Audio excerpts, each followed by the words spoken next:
love is, hello, there we go. Somebody there? What I love is no matter how big we get, we can still have fun, right? That was Mac's first baptism. How exciting is that? And so it's the future. It's the future. While I'm still part of the future, I'm less of a part by age. He's more of a part by age. And so we want to see those individuals grow. Well, Roy, thank you. So Roy's out of town. He's in Nepal, and he does these pastors' conferences every once in a while throughout the year where he goes and teaches. About a year and a half ago, I had this guy named Stan come up to me and like, hey, Jimmy, can you do some pastor conferences, overseas? I'm like, dude, you got the wrong pastor, man. You need Roy. You want to throw a party? Do not ask him. I will throw the party, okay? But there's a difference in gifting, all right? I go, but you want Roy. So Roy's over there, and I had him send a message, and so he just sent this a couple of days ago. Just a simple greeting. Namaste. These relationships become far more than what we see. A lot of times during those times, we actually are able to grow and see the expansion of the kingdom with us and them at the same time. So it's a beautiful, beautiful picture. We love doing this. We love connecting with the world. Well, this morning we're going to talk about the 7 deadly sins and lust. Yeah, it's like fatal attraction. It's horrible. I'm like, Roy. He calls me in his office like about 6 weeks ago. He's like, hey, I'm going to do a series, 7 deadly sins. Do you want to do one? I'm like, yeah. If you want me to. He's like, okay. How about lust? I'm like, I can't relate to that. I don't know what you're talking about, man. No. How about like gluttony or something like that? I'm like, dude, you give me like the darkest one. I mean, serious. So we're going to like dial down on this pretty much.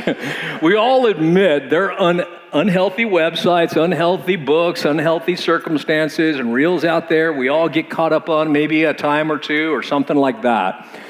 And there's a tendency, if you notice, you get sucked into them, even if they're healthy. I mean, they're just like, you're just going at it, right? Just looking at it. And so has anyone experienced this?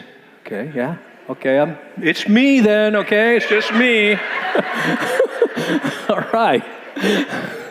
And it's not always the bad stuff, okay? So let me show you just a quick clip. My wife caught me like going through, and I got stuck on a reel. So turn your attention to the screen.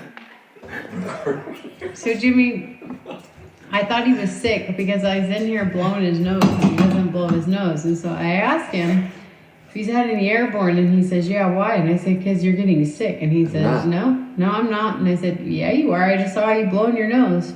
Why were you blowing your nose exactly? I was watching the military homecoming surprises. At one time, I couldn't stop crying. I thought you wouldn't notice.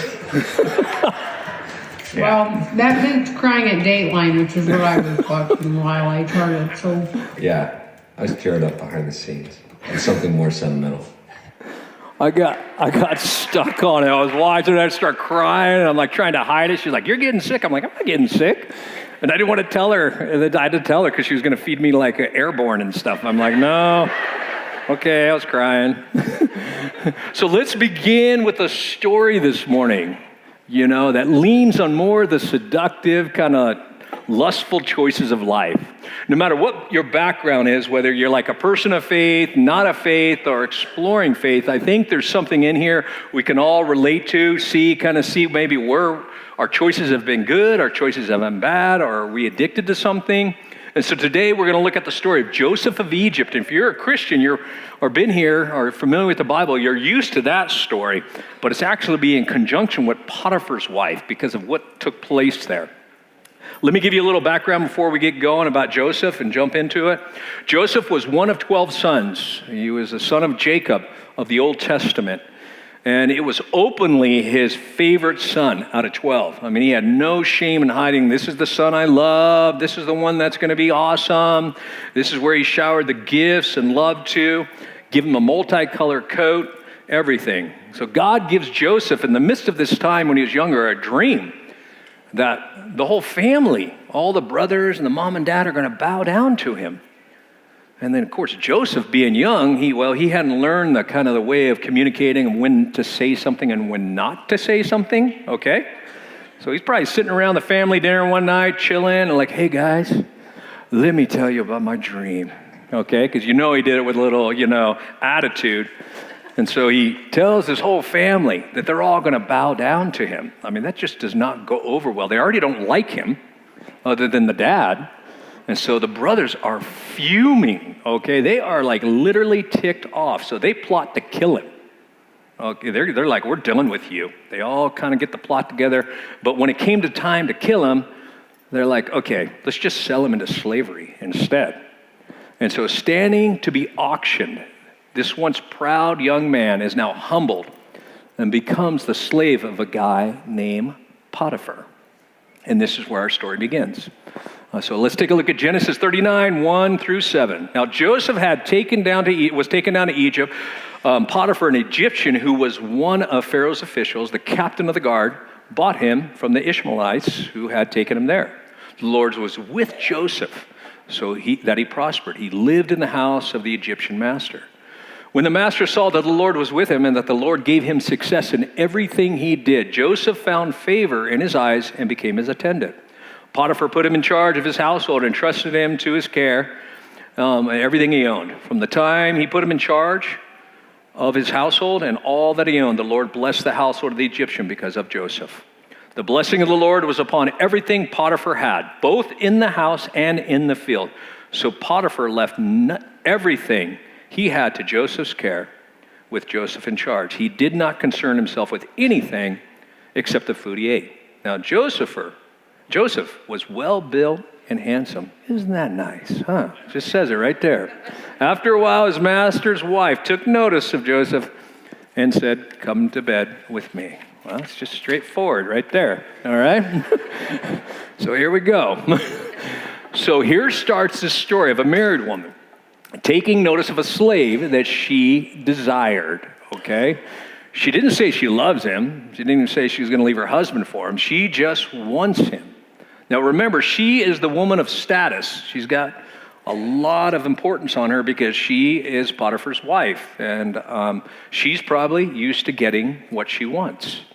But isn't that the problem for all of us today? Getting what we want? And we can get it immediately, like that. Shouldn't we ask, is what I want really healthy? Is it good for me? Is it right? Is it damaging? We all know there are some things we should not want. Some desires in this world we should not entertain. There are appetites we should not feed. And at this point, his wife, sees something she wants, and she wants it. Maybe it's the first time she did this. We don't know. We don't know much about her background. Maybe this has been a pattern all her life.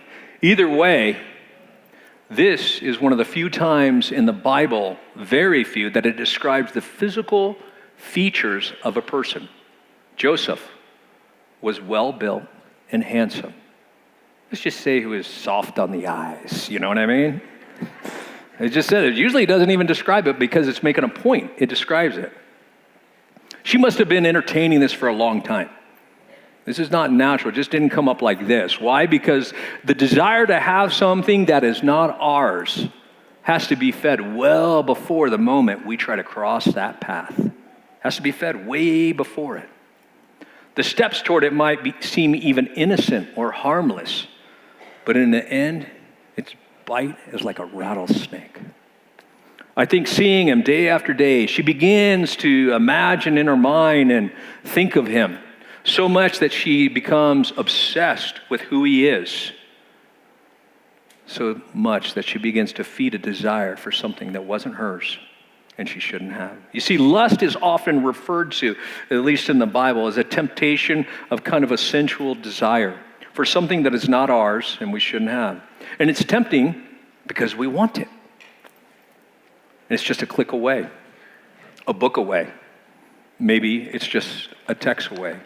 We know we shouldn't, but we start to entertain the idea But let's take a few moments and ask, how did Potiphar's wife get here? How did she come to a place where she was willing to throw it all away? How do we get there? I think once she began noticing Joseph, she started to request more of him. Meaning, Joseph, bring me my food. Joseph, help me set this up. Joseph, go get some flowers for me. She was intentional in making her paths cross his. She was intentional about creating moments that probably included kind of light flirting at first, in a way she looked at him, trying to catch his eye, saying, I want more. Words that could have a double meaning. Isn't it how it all begins, no matter who you are? Do we try to innocently cross the path for someone or something, but we shouldn't? It's our pursuit of temptation, no matter how innocent we claim it to be, that eventually sinks us. There's a verse in the book of Proverbs that describes her behavior with such accuracy. It says this, with her many persuasions, she entices him. With her flattering words, she seduces him.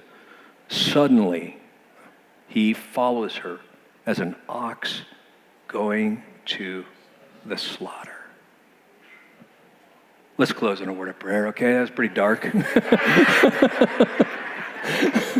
Yeah, that was just rough. Now, this applies to men and women both. Creating a pattern is like lighting a fuse to a bomb. It's initial kind of thing. We think it's innocent, but it's not innocent. We're still lighting it. You see, as we've been talking about these deadly sins, money isn't bad, but what money can do is create greed. Drinking isn't bad, but what drinking can do is what? Become drunkenness. So God created this thing called beauty and wonder that he gave each one of us. And it becomes lust when we try to take. The problem with lust and misplaced desires that we shouldn't have is they often start innocent, but left unchecked, they lead to a dark path. And let me kind of explain it like this. You know, if it were today's world with this scenario, it starts with a simple text or consulting a coworker, a friend, someone of the opposite sex. And I'm not saying that's wrong at all, but sometimes it starts that way. But I'm saying that most of the time it does start innocent, then moves to flirting, then more inappropriate comments, then we're desiring or wanting something that is not ours. A quick note though, I would not recommend best friending the opposite sex if you're married. It's not a good idea. It's not wrong, but it's not a good idea because it can leak very fast to a path. However, I would recommend you should always fight for your spouse. Always take the side of your spouse, not his or hers. Don't fight for a friend, you fight for your spouse. If you're married, like me, you already made your decision, right? This is what we fight for, because we made a choice. Because lust wants to be found, and it doesn't take much to find it. Not in today's world. God lets us know which appetites we should pursue and which ones we shouldn't. He created us, and because there are these two reasons, if you believe he created us, then you know he knows what's best for us. And second, he knows also that every desire we have is not necessarily a good desire. Some of them are destructive. So he tells us these things to protect us, not to control us. In some ways, I think you can compare kind of a desire for lust like craving a particular food. People crave certain things, and when they want it, right? I mean, it just goes straight there. And I've been blessed to travel the world over 40 years. During this time, I've been introduced to some of the most cultural finest foods, an appetite that they've become accustomed to, but I haven't. Like Peru. Guinea pigs, okay? They don't cuddle them. No, you pick one out and you go cook it right here. They like those little things, man. I don't get it. I do not get it, but they like guinea pigs. Yeah. You don't have to eat it if you go with me, but you're going to see them, okay? Just preparing you, okay? But the top country for the most challenged taste buds, for me at least, is Cambodia. All right, everything is on the menu there, everything. And it's all at the market too. You're like, what the heck, man? Like they eat everything there. Fruit bat, all right? They're alive when you go to the market. You get to pick it out. You know what a fruit bat looks like? Google it, man. It looks like a chihuahua with wings. I'm not kidding. It's like the same size. You're like, what? Who created that? Did you guys create it here? And they taste horrible. They're all greasy. They're just nasty food, man. And then you're invited over to the Cambodians' house, and then they have, their palates are so different. They have this kind of famous soup that they love in their country, and I don't even know what it's called, but it's like a fermented fish. Yeah, I agree. It's a little rough, you know? But then they have not so bad. Now, this is going to shock you, okay, when you see this image, but it's not so bad, okay? One of the things I don't mind is a tarantula. They're actually pretty good. I know. They're crunchy, so they fry them. It's not so bad, all right? The key element to remember here is we're comparing this to lust because the element is for us to understand their taste buds adjust to what they were eating. And as they grow up, lust is so similar. It creates an appetite of what we feed it. But even lust can never be full. You can never satisfy it. It's always a black hole that consumes you. And you don't control it. It controls you. You have to feed it or starve it. Those are our only two choices when it comes to that. That's the only two.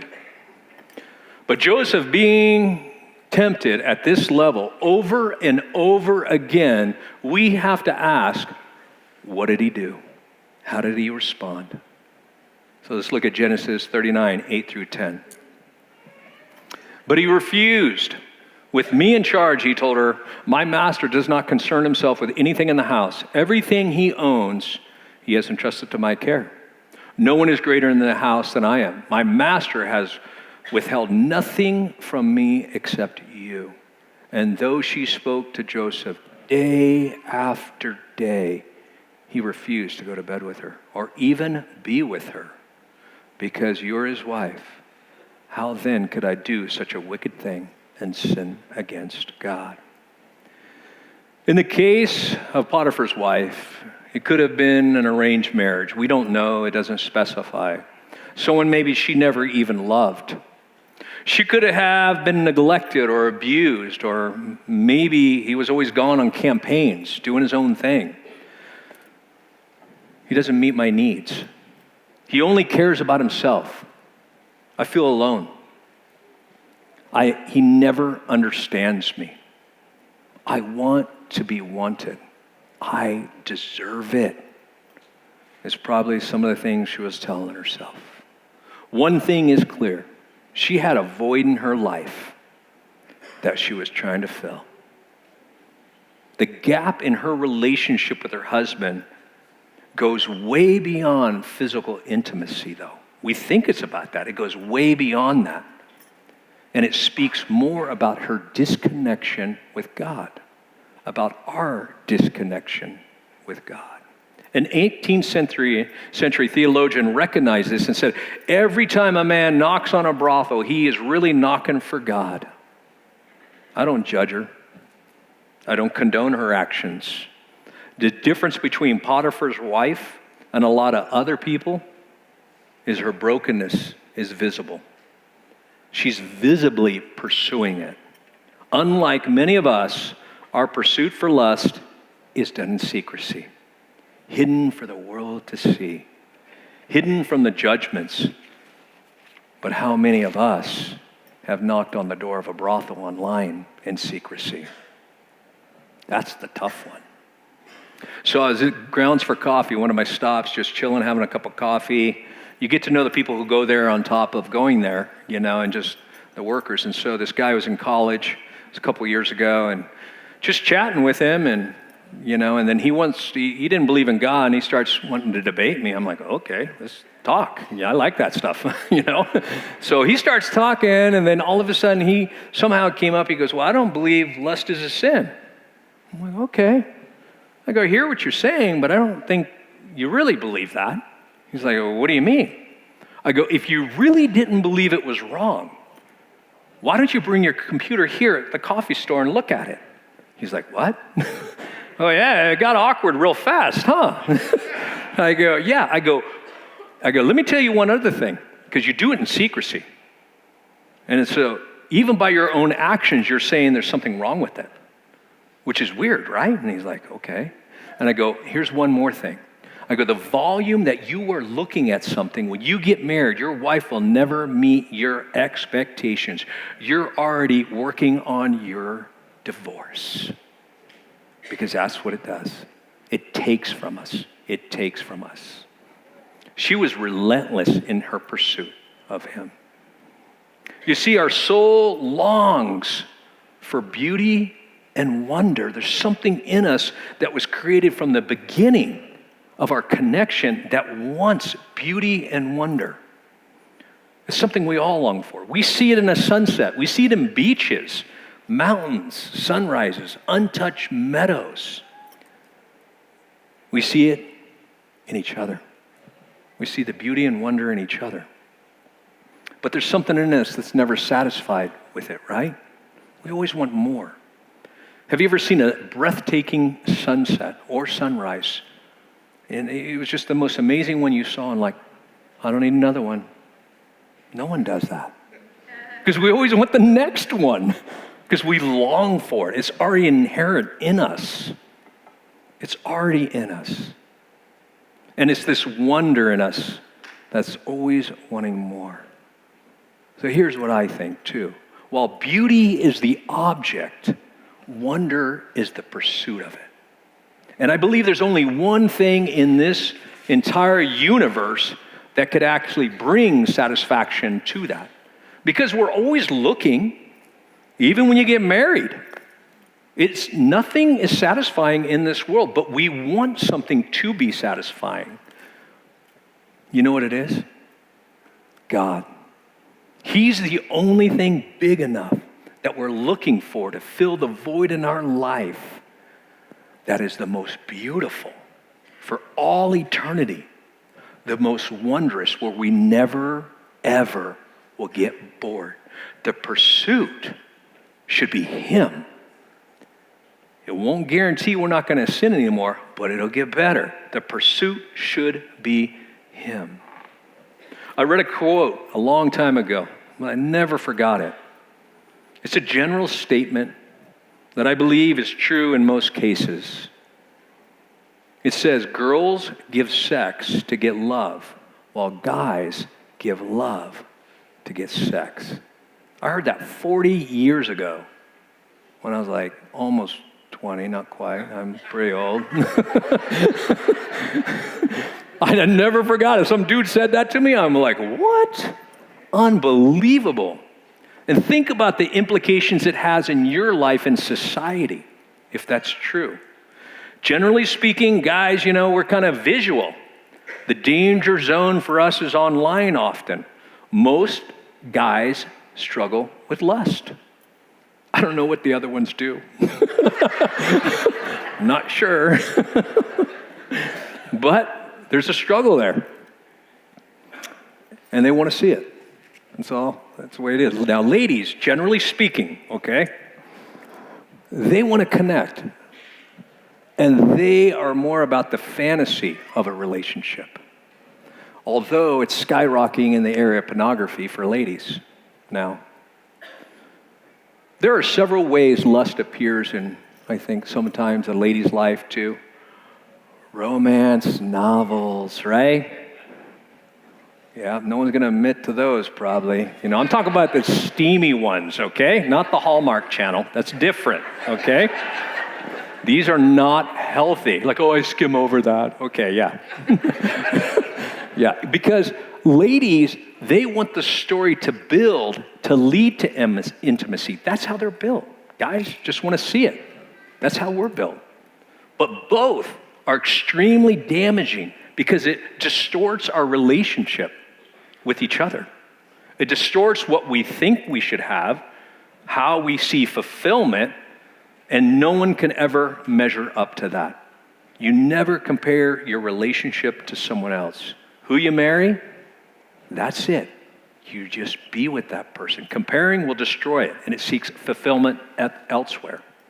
I don't think any of us are going to like this next quote, okay? I don't even like it. But Jesus said it, so I have to listen to it. Jesus was talking to a crowd of people, and he said, if you hate someone, you've committed murder. If you've lust after someone, you've committed adultery. And I know some of you are probably thinking, well, he really didn't mean that, did he? I mean, because it's not like the same thing, right? It's not the same thing. Nope. I think he really meant it. I really do. Why? Because you see, your fantasy, whether online, through a book, entertaining, sensual thoughts, coworkers, someone else, he says it is the same thing. That's what he said. Here's the problem. When we don't see it as the same thing, we are minimizing God's holiness. That's all we're doing. We're minimizing it. Here, God has given a glimpse of how holy he really is. But there are times we want to minimize it rather than recognize it to excuse or justify our actions. However, here's the key. One will have an immediate consequence, committing the act, right? And the other, like thinking the thoughts, will have a slower consequence in this life.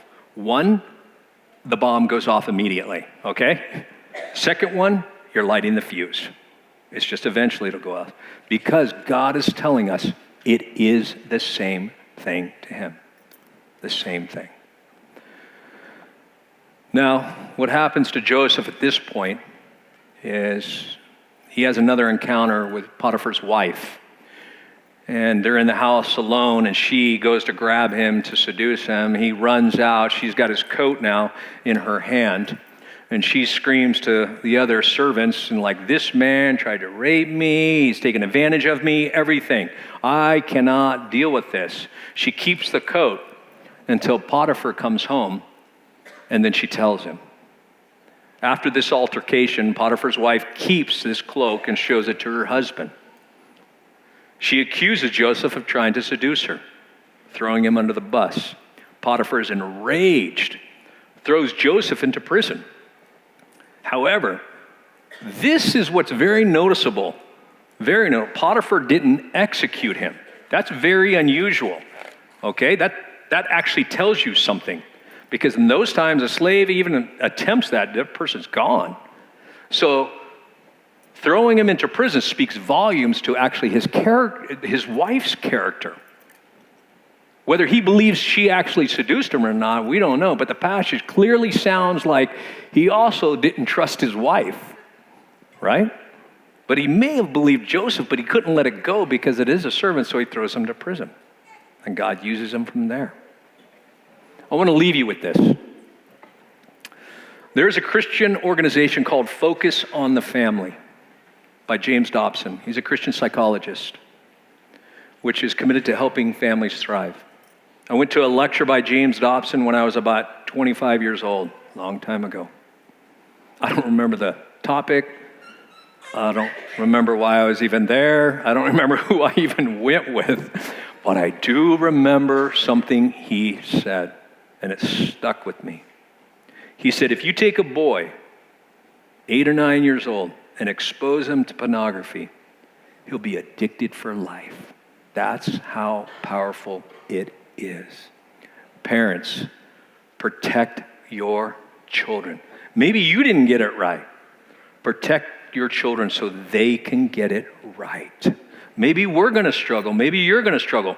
Protect your children. Give them a chance to be free from what we've created in this world. As powerful as lust can be, there's always hope. Always. There's always forgiveness.